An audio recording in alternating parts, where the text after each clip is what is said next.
हुआ इंतज़ार पूरा और इनफैक्ट आ ही चुका है होली का त्यौहार। राधे राधे दोस्तों, कैसे हैं आप सब? आई होप कि आप सब अच्छे होंगे। दोस्तों, वीडियो शुरू करने से पहले मैं आप सभी से रिक्वेस्ट करूंगी कि मेरी वीडियो को लाइक, शेयर एंड सब्सक्राइब करें। दोस्तों, इंतज़ार करते करते त्यौहार करीब आ रहा है।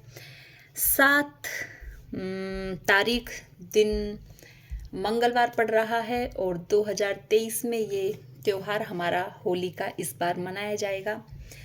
तो इस त्यौहार पर समय क्या है होलिका दहन का, वो मैं आपको आज इस वीडियो में बताऊंगी। किस तरह से पूजन करना चाहिए और क्या क्या लेकर जाना चाहिए होली पूजन के लिए। तो दोस्तों, सबसे पहले बात करेंगे होलिका दहन के बारे में। होलिका दहन का जो समय है वो है 7 तारीख दिन बुधवार 2023 में शाम 6:24 से लेकर 8:51 तक। मतलब इसका जो पूरा समय है वो आपको मिल रहा है 2 घंटे 27 मिनट का। तो इस बीच में होलिका दहन होगा। होलिका दहन से पहले होता है पूजन। कहीं कहीं होली का पूजन सुबह में होता है और कहीं पर मैंने सुना है कि शाम के टाइम भी होता है। हमारे यहाँ होली पूजन सुबह के टाइम होता है। तो सुबह के टाइम पूजन के समय जब हम होली पूजन के लिए जाते हैं तो उसमें हमें क्या क्या लेकर जाना चाहिए।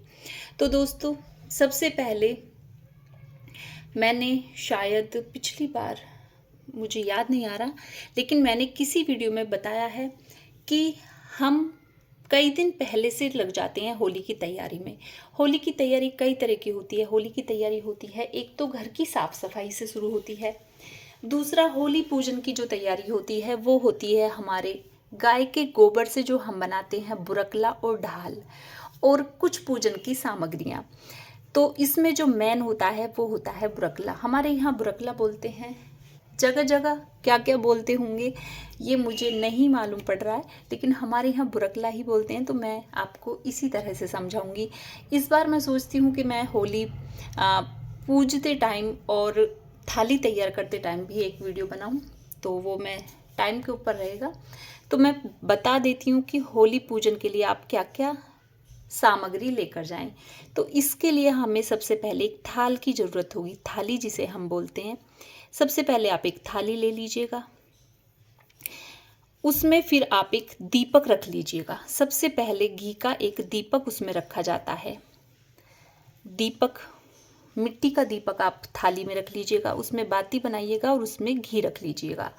उसके बाद उसमें 4 लौंग रख लीजिएगा ज़रूर, क्योंकि लौंग का जोड़ा शादी के बाद एक लौंग कभी नहीं चढ़ाई जाती, लौंग का जोड़ा चढ़ाया जाता है। तो आप चाहें तो अपने परिवार के हिसाब से लौंग के जोड़े लेकर जा सकते हैं और आप चाहें तो 2 जोड़े तो ज़रूर लेके जाएं। उसके साथ में आप थोड़ा सा कपूर ज़रूर रखें। तीसरी चीज़ हम जो लेके जाएंगे वो हो जाएगा कच्चा सूत, जिसे बोलते हैं कच्चा सूत। इनफैक्ट इस टाइम पे मतलब अब नहीं मिल पाता, तो इसलिए हम जो लेकर जाते हैं वो लेकर जाते हैं सफ़ेद रंग की रील। रील का धागा वहाँ पर हमें पूजन में ज़रूरत पड़ती है और उस धागे को हम तोड़ते नहीं हैं, वहीं पर छोड़कर हमें आना होता है। तो आप एक सफ़ेद रील रख लीजिएगा। कच्चा सूत आपके पास में हो तो कच्चा सूत रख लीजिएगा। चौथी जो चीज़ होगी वो होगा गंगा जल, जिससे हम परिक्रमा देंगे। तो चौथी चीज़ आप रख लीजिएगा गंगा जल। आप चाहें तो गंगा जल डिब्बे में लेकर जा सकते हैं, आप चाहें तो लोटे में लेकर जा सकते हैं। जो भी आपको जैसे भी उचित लगे वैसे आप गंगा जल लेकर जाइएगा। उसके बाद में उसमें जो रखा जाएगा वो रखा जाएगा आटा।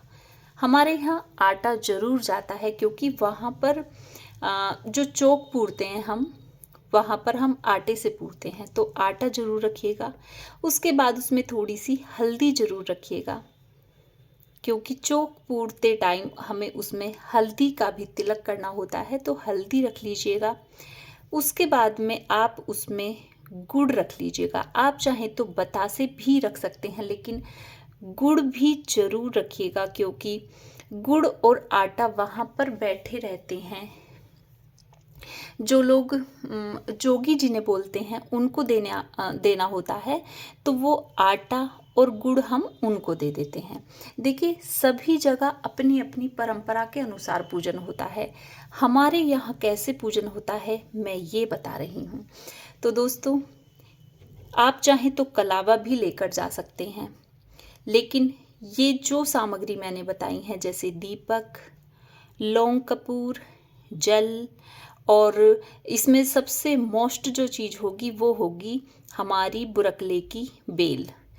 बुरकले की जो बेल बनाते हैं उसमें 5, 7, 9, 11 बुरकले ज़रूर हों। एक छोटी सी ढाल भी आपको बनानी चाहिए, उसमें वो ढाल भी आप रखें और वहाँ इस सब सामग्री को लेकर जाएं। आप इसमें 11 रुपये अवश्य रख लें, क्योंकि जिनको आप जोगी को आटा और गुड़ देंगे उनको पैसे भी ज़रूर दें दक्षिणा के रूप में। तो दोस्तों, वहाँ पर आप ये सारी सामग्री लेकर जाएं और उसके बाद में सबसे पहले आप चौक पूरिएगा। चौक पूरने के बाद में वहाँ पर दीपक जलाइएगा। दीपक जलाने के बाद उसमें आप जो होली पूजन जहाँ पर होता है वहाँ पर काफ़ी सारा मतलब लकड़ी, उपले वगैरह रखे हुए होते हैं। ये बसंत पंचमी के दिन वहाँ पर एक क्या बोलेंगे, एक लकड़ी गाड़ दी जाती है कि यहाँ पर होली का दहन होगा। तो वो वहाँ पर मतलब एक तरह का निशान बना दिया जाता है। होली पूजन जिस दिन होता है तो वहाँ पर काफ़ी सारी लकड़ी और कंडे वगैरह रख देते हैं, तो वहाँ पर हम लोग जाकर पूजन करते हैं। तो वो जो लौंग और कपूर होता है वो हम वहीं पर उसमें चढ़ाते हैं, और जो ये चौक पूरते हैं उस पर हमें ढाल रखकर दीपक जलाकर, और वहीं पर हमें 5 या 7 जो कच्चा सूत मैं जिसे बता रही हूँ उससे उनको क्या बोलेंगे, उनको अच्छे से 7 या 5 बार आप उनको लपेट दीजिएगा और उस रील को वहीं पर ही छोड़ दीजिएगा। उसके बाद में आप चाहें तो 3 या 5 या 7 जल से परिक्रमा दें होली का जो होती है उसके चारों तरफ, और भगवान से प्रार्थना करें कि माँ सभी के घर में सुख शांति बनाए रखें, अपना आशीर्वाद सब पर बनाए रखें। ऐसा कुछ ना हो किसी के जीवन में, क्योंकि एक बार की होली हमारे घर में ऐसी हुई, मुझे बताते हुए दुख हो रहा है, 2 साल हो गए। जो मेरे हस्बैंड हैं उनके ताऊ जी एक्सपायर हुए थे इसी दिन। तो उस बार की होली हमें बहुत मतलब अभी भी याद आता है तो दुख होता है बहुत। तो भगवान किसी के साथ ऐसा ना करे। देखो, ये तो सभी को पता है कि जो दुनिया में आया है वो जाएगा भी, लेकिन एक समय होता है, समय के साथ जो काम होते हैं वो सही लगते हैं। तो दोस्तों, इस वीडियो में मैंने आपको बताया कि होली पूजन में क्या क्या सामग्री की आवश्यकता होती है और क्या क्या सामग्री आपको लेकर जानी चाहिए। दोस्तों, होलिका दहन के बाद ही आपको अगले दिन, जिसे हम बोलते हैं दुल्हनडी, उस दिन रंगों से होली खेली जाती है। तो सुबह आप नहा धोकर लड्डू गोपाल जी से ही अपने घर की होली खेलने की शुरुआत करें। जिनके घर में छोटे बच्चे हों या बड़े बच्चे हों, आप उनसे बोलिएगा कि सबसे पहले आप लड्डू गोपाल जी को ज़रूर नहलाइएगा और आप स्वयं भी ज़रूर नहाइएगा। नहाने के बाद लड्डू गोपाल जी को आप कोई भी कलर के वस्त्र धारण कराइएगा और लड्डू गोपाल जी के चरणों से शुरू कीजिएगा रंग लगाना। जो जितने भी आपके मंदिर में विग्रह हैं सभी के चरणों में सबसे पहले सभी के चरणों में रंग अर्पित कीजिएगा। हो सके तो गणेश जी से स्टार्ट करें, क्योंकि गणेश जी हमारे सर्वप्रथम पूजनीय हैं।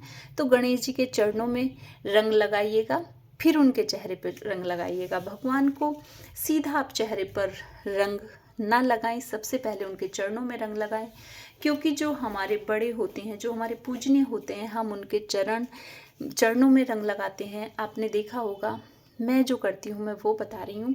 मेरे से जो छोटे हैं मैं उनको गुलाल माथे पर तिलक लगा के करती हूँ, और जो मुझसे बड़े हैं मैं उनके हाथों में गुलाल रख देती हूँ और उनके चरण स्पर्श करती हूँ।